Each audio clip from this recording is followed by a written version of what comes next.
Let's take a quick look at the layout of the HeartStart on-site defibrillator.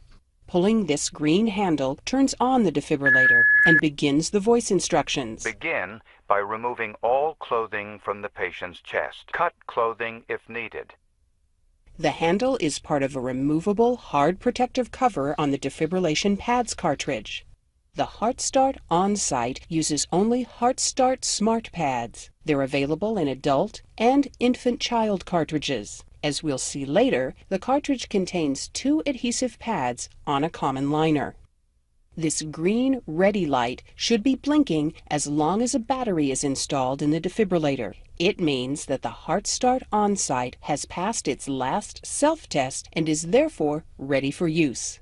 Beneath it is a green on-off button, which provides another way to turn on the defibrillator and, when pressed and held down, is used to turn off the defibrillator. Below the on-off button is a blue button with an eye on it. This is the information button, or I button. It comes on when the HeartStart on-site can provide information, such as CPR coaching, if you press the button. Next is a triangle-shaped caution light. It comes on when the defibrillator is analyzing the heart rhythm or delivering a shock, as a reminder that you should not be touching the patient at these times. The orange button with a lightning bolt symbol is the shock button. If a shock is advised, the shock button will start flashing, and the HeartStart on-site will instruct you to press it to deliver the shock.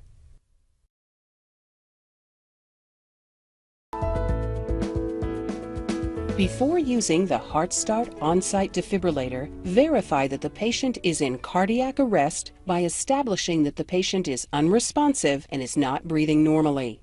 Assess responsiveness. If the patient is unresponsive, immediately call 911 or the emergency medical services number for your area.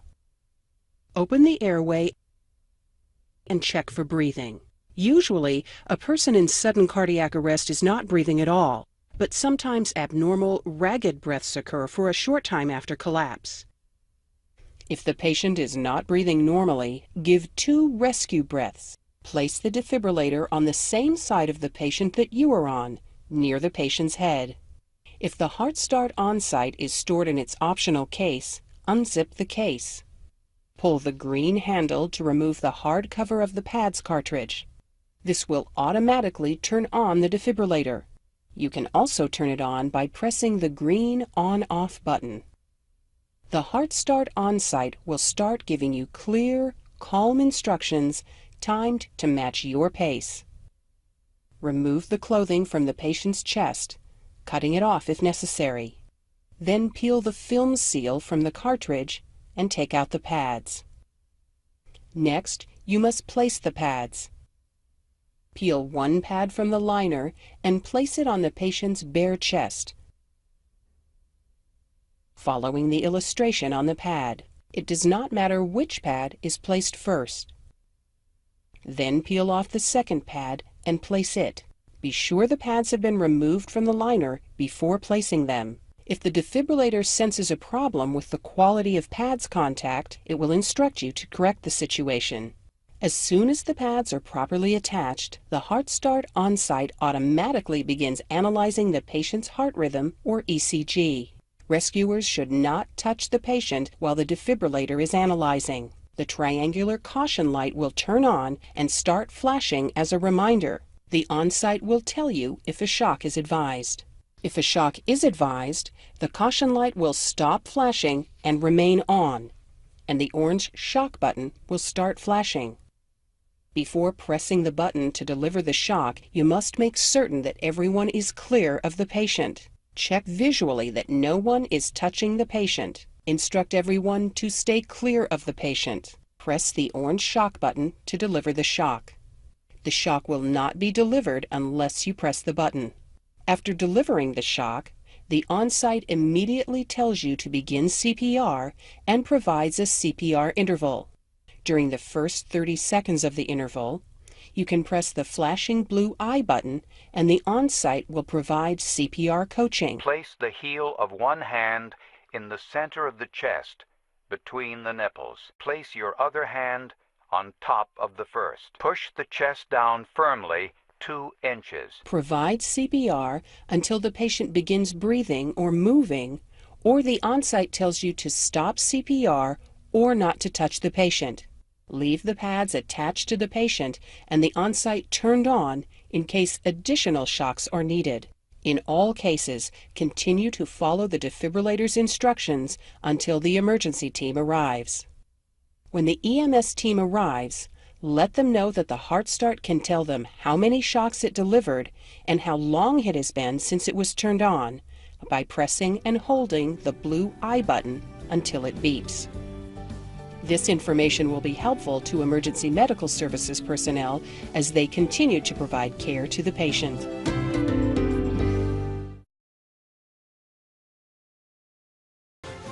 We could go down, meet the ambulance, and bring them up. Okay, thanks.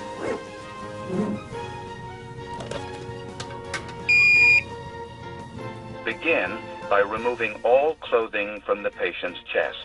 Cut clothing if needed.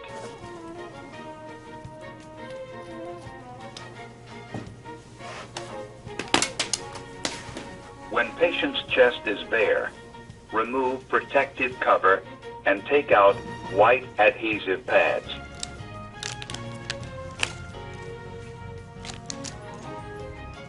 Look carefully at the pictures on the white adhesive pads.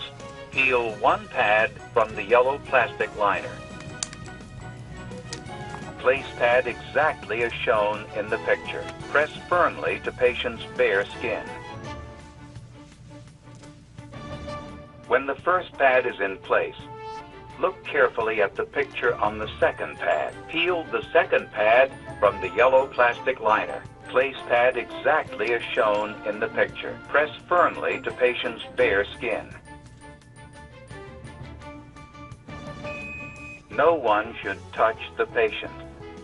Analyzing. No one should touch the patient. Analyzing. Shock advised. Stay clear of patient. Press the flashing orange button now.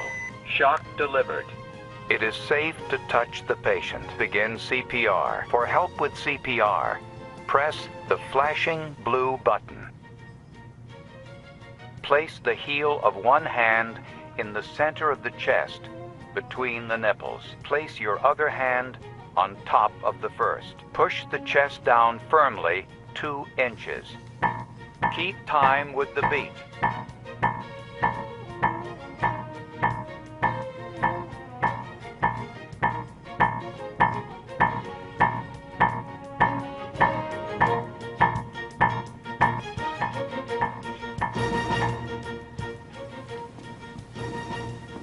Okay, just relax. Okay? Right here. It's gonna be all right.